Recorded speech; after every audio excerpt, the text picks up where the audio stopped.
molti di voi mi chiedono quali siano i fondamentali per l'Airsoft, se mi alleno, come, eccetera. Quindi una volta per tutte ripeto quello che dico sempre a tutti: è fondamentale divertirsi. L'Airsoft è un gioco e fino a qui non stiamo parlando di vita o di morte nell'Airsoft, per cui c'è decisamente meno urgenza di diverse cose. Però se mi chiedi quali siano i fondamentali per me dopo una valanga di anni spesi a giocare, allora so cosa risponderti. Io mi diverto se quando sparo colpisco, se quando prendo un obiettivo con la squadra facciamo un movimento tatticamente e tecnicamente solido. Mi piace funzionare, quello mi piace. E per funzionare, prima di tutto, l'attrezzatura deve funzionare. Se vuoi solo svagare, non esiste una regola e va bene tutto. Ma se sei competitivo, se miri a dei risultati, non puoi sottovalutare l'importanza dell'attrezzatura che usi. E quindi, se vuoi un'esperienza di gioco all'altezza delle aspettative, devi abbassare il livello di intoppi e di problemi e devi curarti di cosa ti metti addosso e perché. Troppo spesso si va in combattimento, ad esempio, con tattici casuali, senza una logica personale o peggio copiati a pappagallo da qualche foto su internet. E quindi è un nonsense. Lo stesso vale per le repliche e l'uso degli accessori. In giro vedo un marasma di confusione e soprattutto di falsi miti.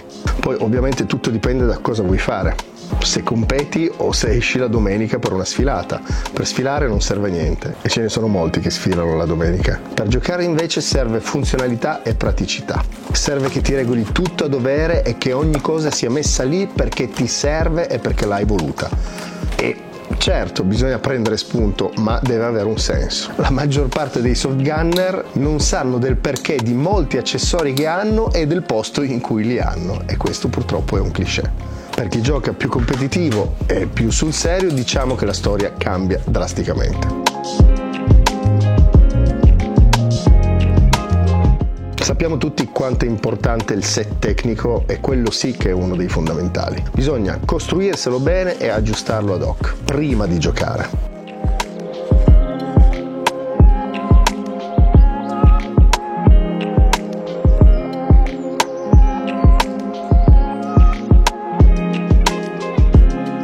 Sicuramente prende tempo, riflessione, ma alla fine credo che valga proprio la pena spendere quel tempo per non doversi preoccupare durante lo scontro. Non si deve perdere tempo con l'attrezzatura, non deve essere una distrazione o un problema in quei momenti. Altro elemento strademonizzato nell'Airsoft è l'allenamento a poligono, o meglio anche solo l'allenamento individuale, quello metodico, senza neanche arrivare a parlare di quello a squadre, che è ovviamente indispensabile. Come ho già detto, l'Airsoft è un gioco e non rischiamo la buccia mentre giochiamo ad Airsoft. Quindi se uno lo vuole prendere come un momento di puro svago, va benissimo, ci mancherebbe altro.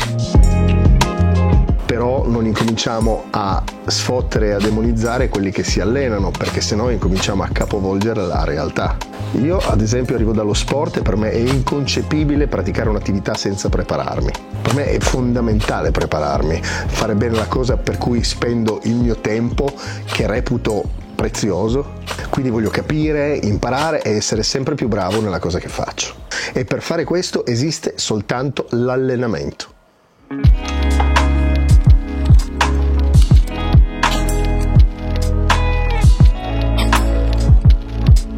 E l'allenamento serve e come anche nell'Airsoft, ovviamente. Il poligono è uno dei fondamentali. Intanto per saper usare una replica, il fucile o la pistola, per saper sparare. La metà dei giocatori non sa sparare.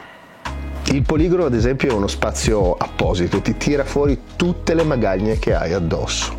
Nel vero senso della parola, sulla tua attrezzatura, impari a posizionare le cose, a regolare i lacci, le cinghie, a caricare i pesi, a tarare la replica, impari a capire come si comporta la replica. È un lavoro impagabile. Mentre sul tuo corpo si attivano quelle che sono le memorie muscolari e se fai bene il tuo lavoro, tutto quello che fai ti tornerà poi utile in gioco. Cosa fare? Beh, ci sono 3000 esercizi. Sicuramente le posizioni di guardia, alta e bassa per cominciare,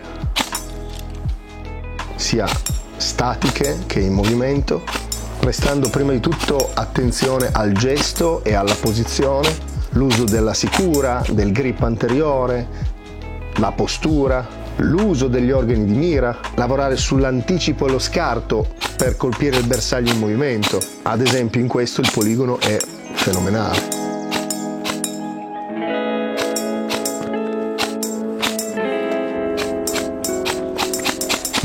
La pratica del cambio spalla, che è più utile di quanto si pensi e non è niente di pazzesco, rientra sempre nel concetto che dovete saper palleggiare la palla, e nel nostro caso più acrobazie sensate sapete fare con la vostra replica, più la tenete in mano e meglio è.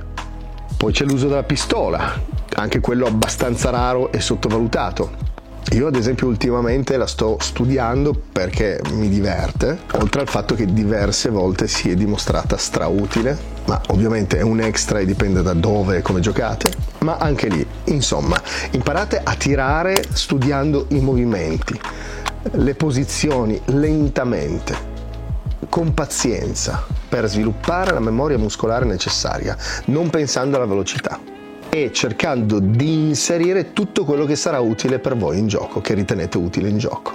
Per esempio anche lo scan, che fa tanto ridere, ti senti un coglione mentre lo fai, però con o senza scan la logica è quella di addestrare i muscoli e gli occhi ai vari casi, ai cambi caricatore sia con la pistola che con il fucile, alle transizioni da primaria a secondaria, ci sono drill di movimento su bersagli, su robe. Insomma, c'è un mondo di cose che si possono fare e sono stradivertenti, almeno a parer mio, e poi si dimostrano incredibilmente utili in game, vedrete.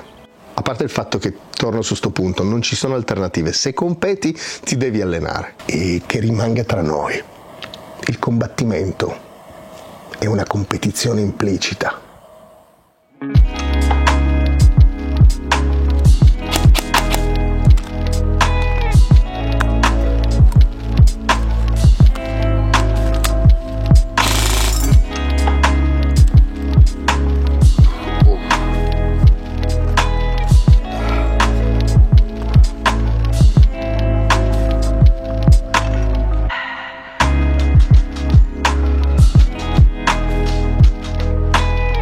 Allora impallinati, spero abbiate gradito questo regalino pre-vacanza. Il canale si ferma per qualche settimana, ci rivediamo più avanti. A presto, ciao!